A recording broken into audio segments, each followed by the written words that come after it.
కడప జిల్లా జమ్మలమడుగు ఎంపీడీఓ కార్యాలయంలో నిర్వహించిన కార్యక్రమంలో ఎమ్మెల్యే ఆదినారాయణ రెడ్డి, టీడీపీ జిల్లా అధ్యక్షుడు భూపేశ్ రెడ్డి పాల్గొన్నారు. P4 కార్యక్రమం కింద బంగారు కుటుంబాలకు దాతల సహకారంతో ఆర్థిక సాయం అందజేశారు. ఈ సందర్భంగా దాతలను ప్రశంస పత్రాలతో సత్కరించారు. చిన్న సహాయం కూడా పెద్ద మార్పు తీసుకురాగలదని, పూర్వం పక్షులకు గింజలు వేయడం వంటి చిన్న పనులు గొప్పవేనని ఆదినారాయణ రెడ్డి అన్నారు.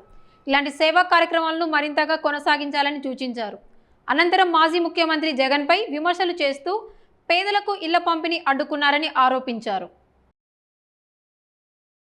భూపేశ్ రెడ్డి సార్ గారికి, ఇక్కడ ఉన్న అధికారులకు, నియోజకవర్గ అభివృద్ధి అధికారి ఆర్డీఓ మేడం గారికి, ఇక్కడ ఉన్న ఎంపీడీఓస్ అందరికి, మీ అందరూ కరతాళ ధ్వనులు మనకు జ్యోతి ప్రజ్వలన సమయంలో మీరందరూ కూడా ఇవ్వవలసిందిగా కోరుచున్నాము. మీ కరతాళ ధ్వనుల మధ్య ఈనాటి కార్యక్రమం జ్యోతి ప్రజ్వలన కార్యక్రమంతో ప్రథమ వార్షికోత్సవ సభ ప్రారంభమవుతుంది.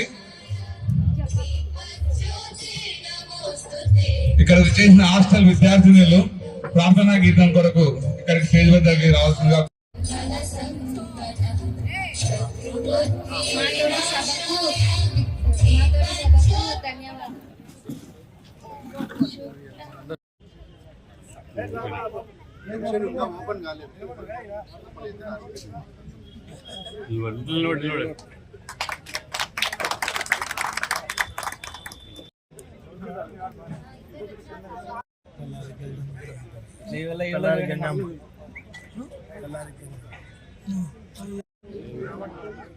బంగారుగాల రామాంజనమ్మ గారికి ఇప్పుడు ఎమ్మెల్యే సార్ గారు ఇవ్వడం జరుగుతుంది చెక్ రూపంలో.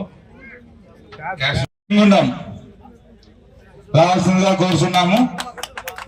నెక్స్ట్ లక్కిరెడ్డి రాధా గారు, ధర్మాపురం గ్రామవాసి.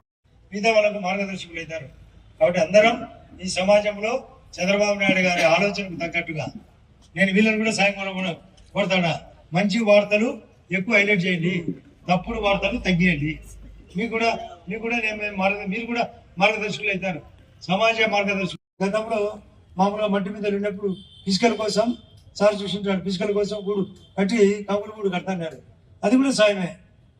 కొందరు పావురాలకు ఇదేలేస్తుంటారు, అది సాయం. ఈ ఊర్లో ఆవులకు కూడా మేత పెడతారు, నాకు తెలిసి ఆవులకు మేత పెడతారు లేదా, మళ్ళీ అది సాయమే. ఏదో ఒకటి సాయం చేసుకుంటా పోతే అదే సాయం. జీసస్ క్రీస్తు చెప్పేది కూడా దశభాగం ఖర్చు పెట్టమంటున్నాడు. అలా చెప్పేది వడ్డీ లేకుండా లోన్ ఇవ్వమంటున్నాడు. కానీ ఆడిచారు నాది 3 రూపాయలు వడ్డీ, మాది 5 రూపాయలు. ఇప్పుడు రూపాయికి అయితే లేదంటున్నాడు, రూపాయిన్నరకైతే లేదంటున్నాడు, 2 లేదంటున్నాడు, 3 గంటనే 30 మంది సార్ నా 3 రూపాయలకు తీసుకోవాలి. నేను అనుమించి చెప్పే మాటలు ఇవి. గతంలో మహానుభావుడు జగన్ రెడ్డి గారు ఆ చిడుకో ఇస్తే ఆపినాడు. ఆయనేమో 5 చోట్ల ఇల్లు పులివెందుల్లో ఉంది, ఇడుపులపాయలు ఉంది, ఆ బెంగళూరు ప్యాలెస్ ఉంది, plus Hyderabad palace, lotus palace ఉంది, ఆడ తాడేపల్లి ప్యాలెస్ ఉంది, మళ్ళా ఆరోగ్య పెట్టినాడు ఋషికొండ. కానీ పేదల ఇల్లు ఆపుతాడు. ఎవరు అతను ఆపేదానికి? ముద్దలు కూర్చాడా? పట్టించుకోలేదు. తాగునీళ్ళు ఏమన్నా చీర తీసుకున్నాడా?